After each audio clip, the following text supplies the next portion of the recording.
What follows is creative speculation and alternative perspective presented for entertainment and open-minded discussion.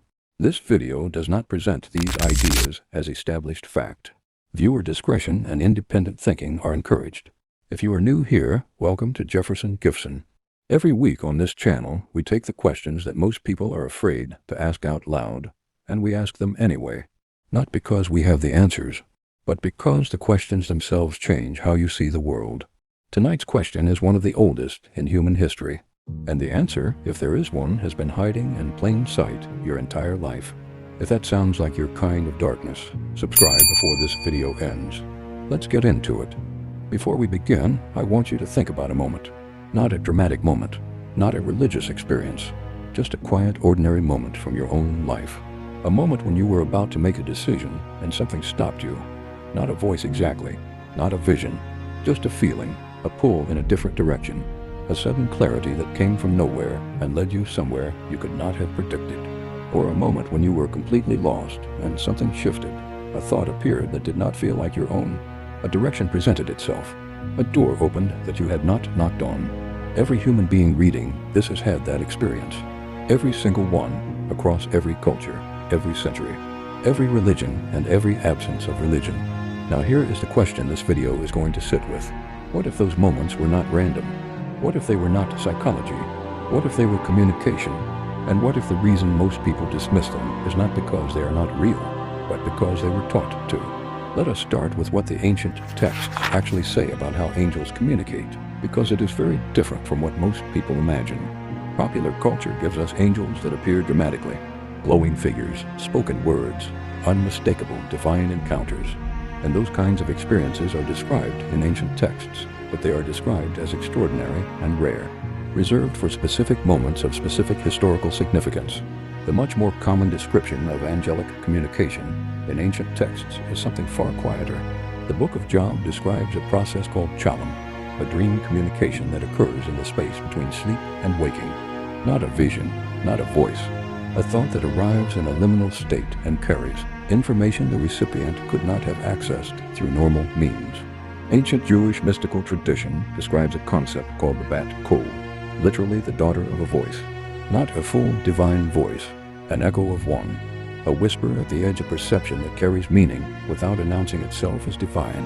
Islamic tradition describes the concept of ilham, inspiration, a form of communication that does not bypass human consciousness but works through it, through thoughts that feel like your own but carry a quality, a weight, a clarity, a sudden knowing that distinguishes them from ordinary thinking.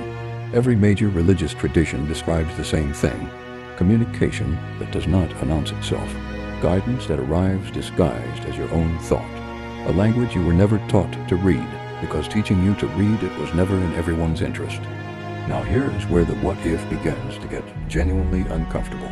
If ancient traditions across every culture independently describe the same forms of quiet communication, dreams, sudden clarity, thoughts that feel different from ordinary thinking, then why do most modern people not recognize these experiences as potentially significant? The answer is straightforward, and it happened in a specific historical period, the 18th century Enlightenment, the intellectual movement that established rational empirical thought as the only valid framework for understanding reality. Did something that had never been done before in human history. It drew a hard line between the rational and the supernatural, between the explainable and the inexplicable, and it placed everything that could not be measured, tested, and reproduced on the wrong side of that line. By the 19th century, psychology had developed frameworks to explain every reported supernatural experience in purely internal terms. Dreams were brain activity.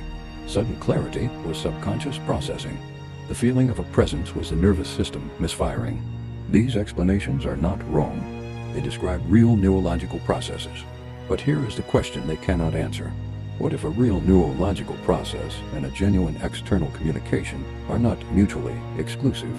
What if the mechanism through which angelic communication reaches a human mind is the human mind itself, and the experience is simultaneously a real neurological event and a genuine transmission? Radio waves are real physical phenomena. A radio receiver is a real physical device. The music that comes out is real sound. None of those facts contradict each other. What if human consciousness works the same way? A real biological receiver, receiving real transmissions, that modern conditioning has taught us to attribute entirely to the hardware and never to the signal. Now, let us look at the evidence that the purely neurological explanation struggles to account for. The first is the consistency problem.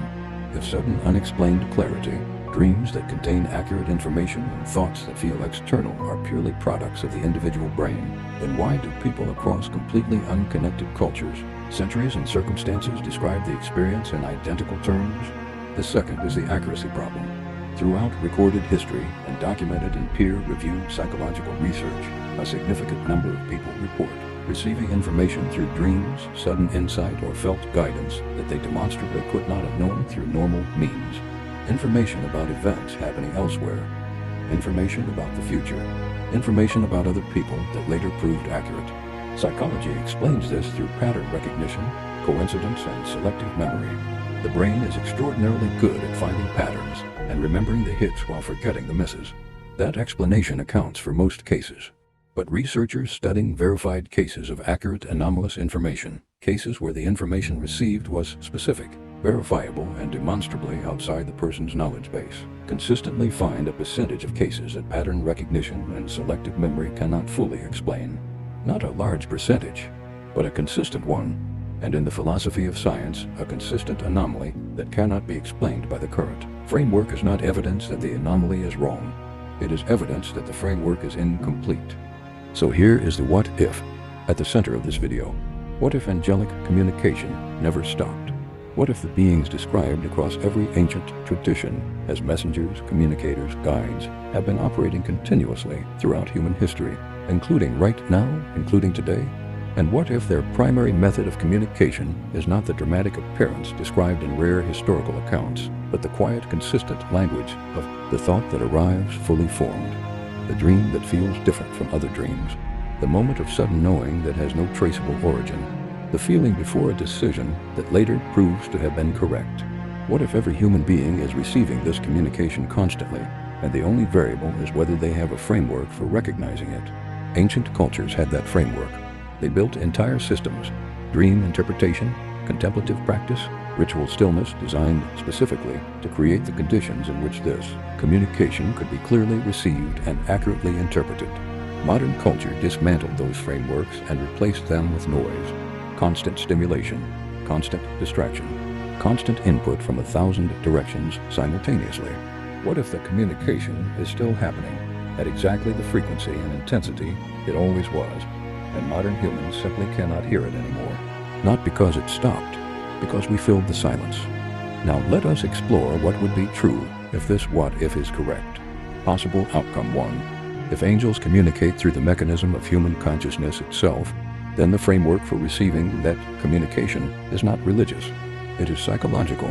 The people most likely to receive clear angelic communication are not necessarily the most devout, but the most still, the most genuinely quiet inside, the ones who have created internal silence in a world designed to prevent it, which means the most effective spiritual practice is not prayer or ritual, but the simple radical act of stopping, of being still long enough to hear something that has been trying to reach you your entire life. Possible outcome 2. If angelic communication has been continuous throughout human history, and modern conditioning has systematically dismantled the frameworks for recognizing it, then the dismantling was either an accident of cultural evolution or it was deliberate. And if it was deliberate, then something benefits from humanity not being able to clearly receive guidance. Something benefits from the noise. Something has an interest in keeping the channel full of interference. And that something, whatever it is, has been extraordinarily successful. Possible outcome 3, and this is the most uncomfortable one.